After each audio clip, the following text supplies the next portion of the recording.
Air pollution is one of the most urgent environmental challenges facing Bangladesh, particularly in urban areas like Dhaka. The country's average PM2.5 concentration is approximately 78 micrograms per cubic meter, more than 15 times higher than the World Health Organization's recommended safe limit of 5 micrograms per cubic meter. Industrial activities such as brick manufacturing, widespread vehicle emissions from internal combustion engines, open burning of waste, and household fuel combustion. These pollution sources combine to create persistent smog conditions, especially during the dry season.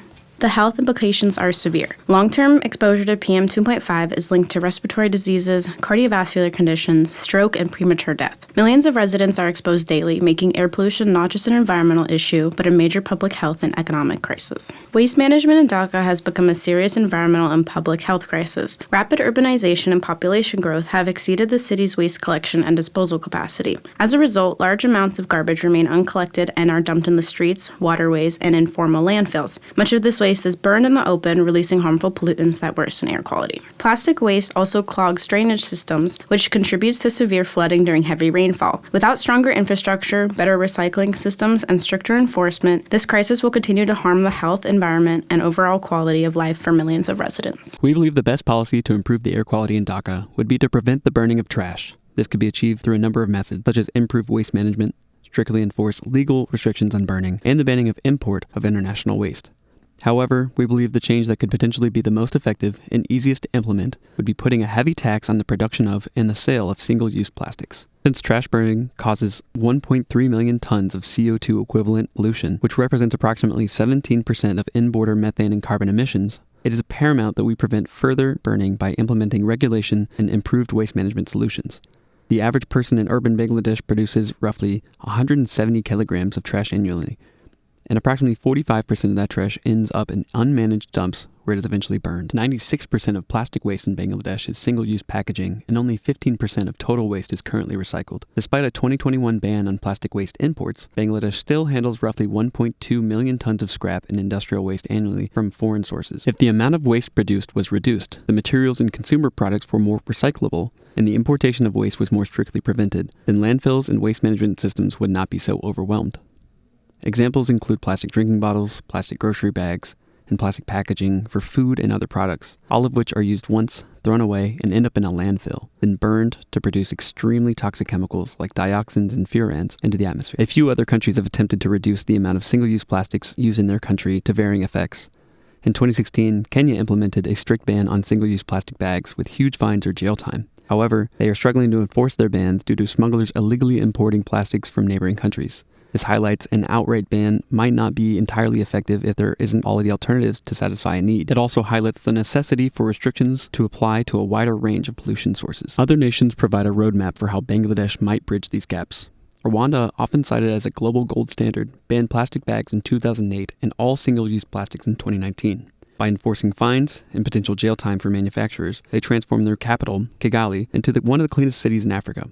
While enforcement is difficult, it is possible when the government remains consistent. Similarly, China saw a massive 66% drop in plastic bag use by combining a ban on ultra-thin plastic bags with a nationwide levy on thicker ones. These examples suggest that a mix of bans and financial pressure is often more effective than a ban alone. Furthermore, the European Union has seen a 40% reduction in coastal plastic waste by utilizing extended producer responsibility schemes, which force manufacturers to pay for the cleanup costs of their own products. In Australia, combining similar bans with public awareness campaigns led to a 17% reduction in marine debris. For Bangladesh, these strategies show that lifting the financial burden from the public to the producer, much like our proposed tax, can significantly lower the amount of waste that ever reaches a landfill. By implementing a system where the manufacturer is responsible for the product's entire life cycle, we can prevent the system from ever becoming overwhelmed in the first place. We believe that a significant tax on the production and sale of single-use plastics would solve these issues by forcing the market to shift away from these highly wasteful products and instead shift towards reusable and more recyclable material. A pressure on the system such as a heavy tax might be enough incentive to make these systems change into one that is less plastic dependent. As a result, less trash would be produced, therefore, less trash would need to be disposed of. An unintended consequence of our tax might be dissatisfaction from the population, as the cost of their goods may increase, even if temporarily. They might also be unhappy with the growing pains of a changing system, since the plastic they are used to have likely become a reliance. This may result in illegal plastic imports, such as the plastic smuggling that we can see in Kenya. However, we believe these changes must be made regardless. To measure the effectiveness of our policies, the primary tool will be to measure and monitor air quality. Establishing a comprehensive air quality monitoring network can provide real-time data to inform policy decisions and public health advisors. An interesting idea is to make air quality information accessible daily to Dakar residents on the street. One approach will be to establish a color code indicating the air quality each day. It could be installed on a very tall skyscraper visible from anywhere in the city. This would broaden access to information for everyone, and the color code will be easy to understand. A second approach will be to survey the population to assess its improved health effects. We could measure and observe whether the number of respiratory illness, allergies, and premature deaths is decreasing. As we know, household air pollution currently have the most harmful effect on health, leading to more than 159,000 premature deaths annually in the country. A special committee should be established to measure this, which could also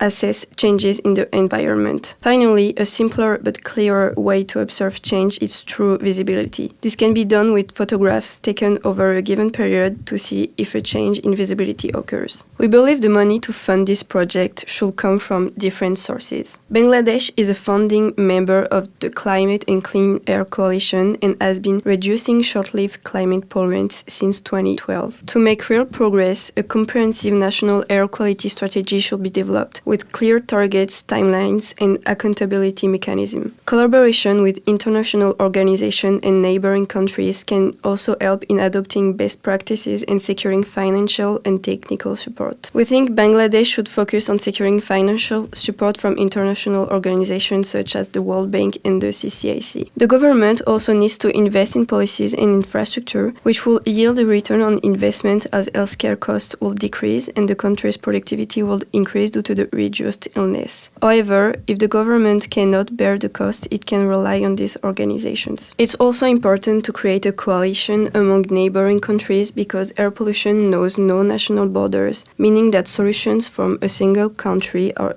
insufficient to achieve timely and cost-effective results. Bangladesh, India, Nepal, and Pakistan share a common airshed. They could create a regional cooperation among these countries with funds from which Bangladesh could benefit. The Bangladesh Climate Change Trust Fund is a possible source of fund, especially for small projects, and the tax collected as a part of our policy change could be used to help fund these projects.